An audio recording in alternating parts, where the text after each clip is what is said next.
नमस्कार दोस्तों, university academy YouTube channel में आप लोगों का स्वागत है। आइए आज हम लोग स्टेट स्पेस एनालिसिस के सेकंड पार्ट में चलते हैं। इससे पहले इस पे एक वीडियोस हम बना चुके हैं और उसमें बता चुके हैं कि स्टेट स्पेस एनालिसिस क्या होता है, हम स्टेट स्पेस एनालिसिस क्यों पढ़ते हैं, और ये सारी चीज़ें पहले वीडियोज़ में अवेलेबल हैं। जो अभी तक नहीं देखे हैं वो जाएँ, प्लेलिस्ट में वीडियो अवेलेबल है, वहाँ से देखें, और डिस्क्रिप्शन बॉक्स में उसका नोट्स पड़ा हुआ है, वहाँ से नोट्स डाउनलोड कर लें। ठीक है, आइए पिछले क्लास में जो लास्ट में हमें क्वेश्चन देखे थे जिसमें कि हमको डिफरेंशियल इक्वेशन गिवन था और वहाँ से हम स्टेट मॉडल बनाए थे, स्टेट इक्वेशन लिखे थे और एक आउटपुट इक्वेशन लिखे थे। उसका कैसे प्रोसीजर है, क्या है, हम स्टेट वेरिएबल एज्यूम करते हैं और उसके बेसिस पे हम पूरा बनाते हैं। आइए, और एक दूसरे टाइप का क्वेश्चन है जो कि एक इलेक्ट्रिकल आपके पास सर्किट दिया रहेगा, एक इलेक्ट्रिकल सर्किट दिया रहेगा और इसको हमको स्टेट मॉडल में कन्वर्ट करना होगा और वहाँ से स्टेट इक्वेशन और आउटपुट इक्वेशन निकालना होगा, ना कि डिफरेंशियल इक्वेशन के फॉर्म में देते हुए एक हमको न्यूमेरिकली फॉर्म में एक सर्किट देगा। ठीक है, RLC दे सकता है या RL दे सकता है या RC दे सकता है, कुछ भी दे सकता है। हम एक ऐसा लिए जिसमें LC दोनों हो। अब देखिए हम क्या बोलें कि हमको 2-3 चीज़ पता होनी चाहिए इक्वेशन लिखने के लिए, एक इनपुट, एक आउटपुट और एक स्टेट वेरिएबल। 3 चीज़ पता होगी तो हम क्या करेंगे, स्टेट इक्वेशन और आउटपुट इक्वेशन लिख सकते हैं।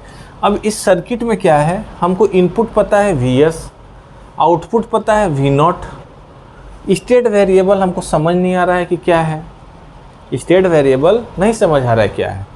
इससे पहले क्वेश्चन में डिफरेंशियल इक्वेशन में इनपुट वहाँ भी पता था, आउटपुट वहाँ भी पता था, स्टेट वेरिएबल हम एज्यूम किए थे, आउटपुट को माने थे। लेकिन जब सर्किट के फॉर्म में हम इसको जब देखेंगे क्वेश्चन को, तो हमको ध्यान रखना होगा स्टेट वेरिएबल होता क्या है। स्टेट वेरिएबल के हमको डेफिनेशन में जाना पड़ेगा। स्टेट वेरिएबल हम शुरू में बताए थे, एनर्जी स्टोरेज या मेमोरी डिवाइस होती है, एक ऐसी डिवाइस जो मेमोरी होती है, एनर्जी या मेमोरी कुछ भी बोलते हैं, स्टोरेज डिवाइस होती है, जिसके बेसिस पे हम सिस्टम का स्टेट डिफाइन करते हैं। स्टेट वेरिएबल की मदद से सिस्टम का स्टेट डिफाइन करते हैं। ठीक है, तो यहाँ पे कौन सी एनर्जी स्टोरेज एलिमेंट हैं, कौन से? 2 हैं, L और C। कौन से हैं? L और C, 2 एनर्जी स्टोरेज एलिमेंट हैं। तो इंडक्टर में एक हो गया हमारे पास एनर्जी स्टोरेज एलिमेंट इंडक्टर, एक हो गया हमारे पास कैपेसिटर। 2 एनर्जी स्टोरेज एलिमेंट है। इंडक्टर में जो स्टेट वेरिएबल है वो है IL और कैपेसिटर में क्या लेते हैं, VC। ये दोनों चीज़ को एकदम ध्यान रख लीजिए। इंडक्टर में जो स्टेट वेरिएबल लेते हैं वो IL, इंडक्टर के अंदर जो करंट जाता है उसी को हम क्या लेते हैं, स्टेट वेरिएबल, और कैपेसिटर में जो वोल्टेज रहता है उसी को हम क्या बोलते हैं, स्टेट वेरिएबल, कैपेसिटर के लिए। ऐसा क्यों करते हैं? एक्चुअली ऐसा इसलिए करते हैं कि इंडक्टर जो होता है, इंडक्टर में करेंट, आप जब पढ़ेंगे ट्रांजिएंट के क्वेश्चन नेटवर्क में जब भी, तो आप देखते होंगे इंडक्टर के अंदर हम करंट देखते हैं कि स्विचिंग से पहले करंट कितनी थी, क्या थी, मतलब पास्ट वैल्यू में हम देखते हैं करंट क्या है, उसी पे हम डिसाइड करते हैं सारी चीज़ें। और कैपेसिटर में हम देखते हैं कि पहले से वोल्टेज कितना था, स्टेडी स्टेट आने से पहले या ट्रांजिएंट से पहले, जो भी चीज़ें हैं। तो ये सब नेटवर्क में है। अभी बस आप इतना समझिए या याद कर लीजिए जो भी समझ में आए। इंडक्टर केस में हम जो करंट रहता है इंडक्टर में उसको स्टेट वेरिएबल लेते हैं, और कैपेसिटर के केस में जो कैपेसिटर में वोल्टेज रहता है उसको हम स्टेट वेरिएबल लेते हैं। अभी तक इतनी बात हुई। अब देखिए जो हमारे पास इक्वेशन है, हम क्या बोले थे, ये 2 इक्वेशन ही ध्यान रखना है, x डॉट बराबर ax प्लस bu और y equals to cx plus du। ऊपर वाला स्टेट इक्वेशन, नीचे वाला आउटपुट इक्वेशन। अब देखिए जो स्टेट इक्वेशन है, यहाँ पे आपको दिख रहा है कि जो स्टेट वेरिएबल है उसका एक डिफरेंशिएशन भी है। स्टेट वेरिएबल तो है ही उधर RHS में, लेकिन LHS में उसका डिफरेंशिएशन है। जो मैट्रिक्स हम बनाते हैं, तो जो LHS में मैट्रिक्स बनाते हैं वो स्टेट वेरिएबल का डिफरेंशिएशन फॉर्म है। बट यहाँ पे स्टेट वेरिएबल क्या है, IL और VC।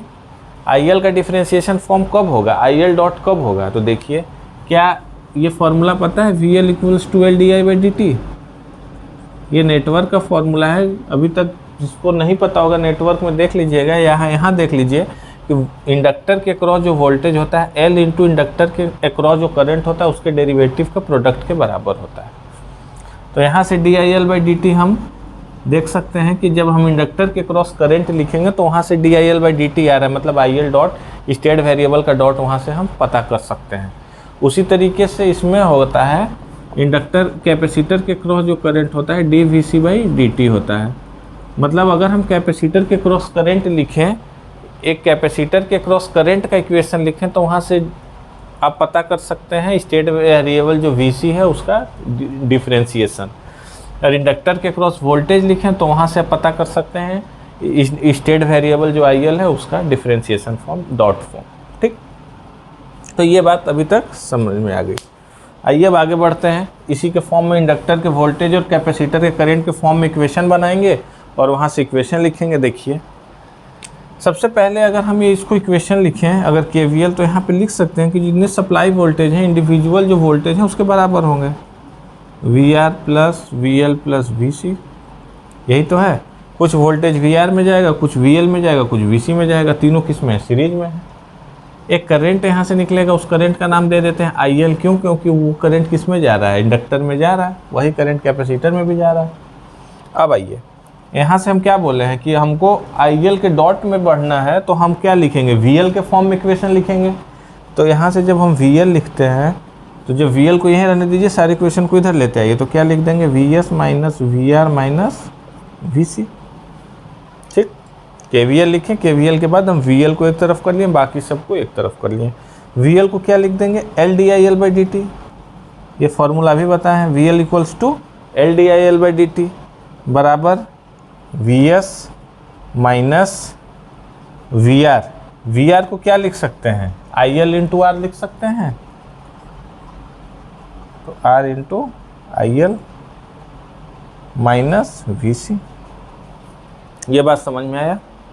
कुछ नहीं किए हैं इसमें, बस VL को LDIL/dt लिखे और VR को RIL लिख दिए हैं। यहाँ से देखिए R और IL, तो इसके अंदर जो ड्रॉप होगा IL इंटू R होगा। लेकिन हमको चाहिए क्या, DIL/dt चाहिए, तो DIL/dt के लिए L का सब में डिवाइड कर देंगे, L का सब में डिवाइड कर देंगे, तो इधर हो जाएगा VS/L और ये हो जाएगा R/L इंटू IL और ये हो जाएगा VC/L।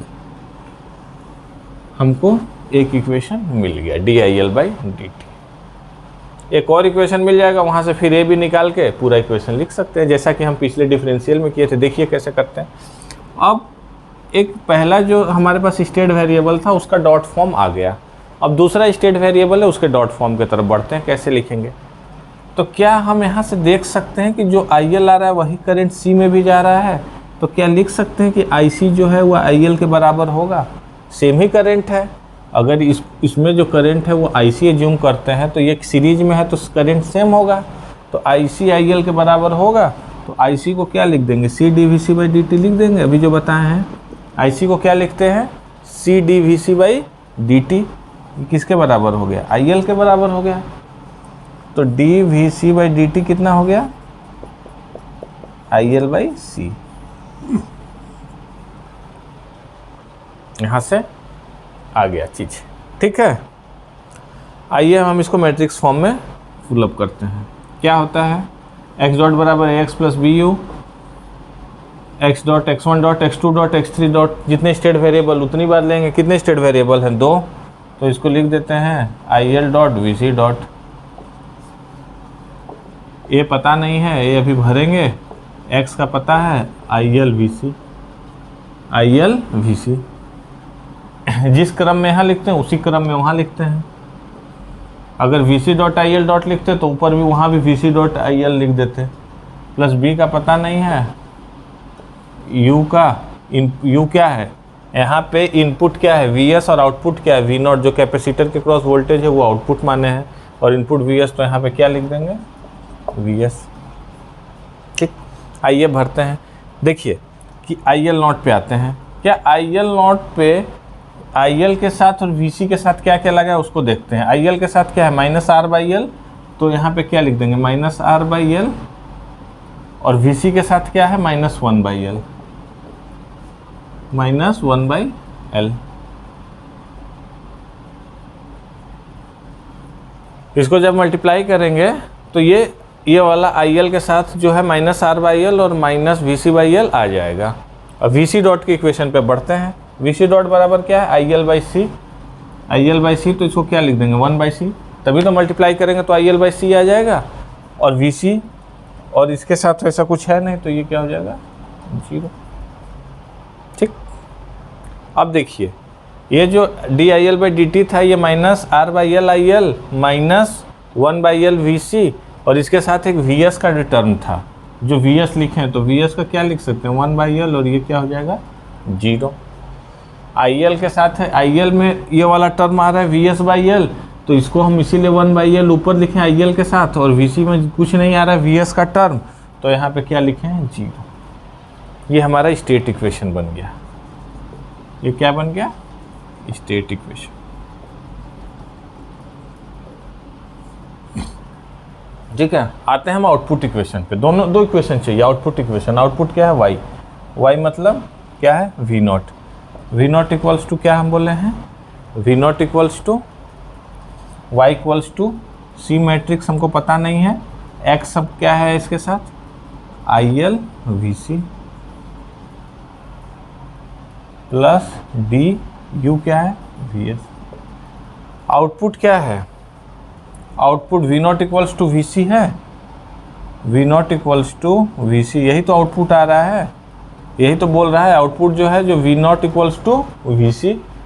इस सर्किट के अकॉर्डिंग जो आउटपुट है वी नॉट, वो वी सी जो है इसके क्रॉस, तो वही तो होगा। तो V not equals to V C के लिए आई एल का कोई टर्म नहीं होगा, तो आई एल हो गया 0 और वी सी का हो गया V not equals to V C, तो ये हो गया आपका, ये होगा, इस फॉर्म में होगा, ऐसे होता है। ये यही बोल रहे थे कि ये होगा 0 1, इस तरीके से मल्टीप्लाई होगा ना, रो कॉलम, तो V not equals to V C, और वी एस का कोई टर्म है नहीं यहाँ पे, तो वी एस का कोई टर्म नहीं है, तो क्या हो जाएगा, ये 0। तो ये 0 है, तो इसको लिखने का भी कोई ज़रूरत नहीं है। तो ये हो गया हमारा आउटपुट इक्वेशन। ठीक है, तो यहाँ से दो टाइप के क्वेश्चन हम देख लिए। एक डिफरेंशियल इक्वेशन दिया रहेगा तो हम कैसे स्टेटिक इक्वेशन और आउटपुट इक्वेशन देखेंगे, वही न्यूमेरिकल फॉर्म में दिया रहेगा तो कैसे देखेंगे। ठीक, हो सकता है आपके एग्जाम में आरएल का ही बस क्वेश्चन दे दो, तो उस केस में स्टेट वेरिएबल ओनली 1 रहेगा। आरसी देगा तो भी एक वेरिएबल रहेगा ओनली 1। आरएलसी दिया है तो उसमें 2 स्टेट वेरिएबल आ गए हैं।